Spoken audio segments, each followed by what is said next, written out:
Κώστης Ψούχλους, ο Γενικός Γραμματέας του Σωματείου Αδελφών της Αγίας Τριάδας.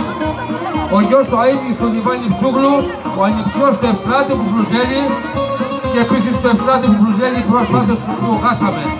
Χαρατή Τάπα, είσαι μαζί μας βλέπεις από ψηλά.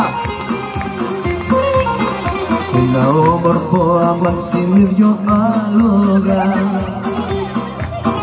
να μου φέρετε τα μάτια μου πριν κλείσω τη δονιά και το στραβά και τα παράλογα.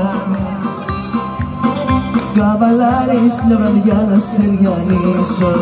Το ένα τα λόγο να είναι άσπρος όπως τα όνειρα που έκανα παιδί.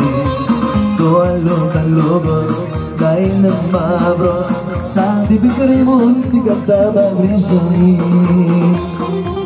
Το άλογο αυτό μας έχει έρθει από τη Λίμνο, δίδεται στα χέρια του Στέλιο Ρόκου.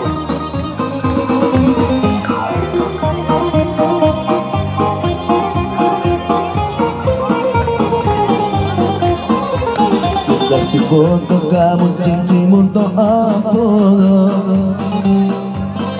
σαν της μοίρας μου τα μπαστάντα στα στούγια και να ακούγεται τη νύχτα σαν παράπονο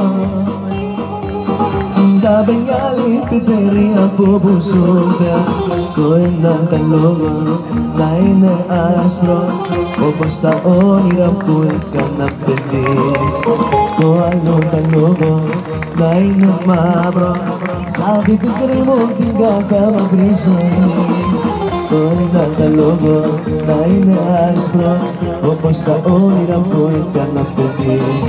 Το άλλο τα λόγο να είναι μαύρο σαν την πικρή μου την κατάμαυρη ζωή.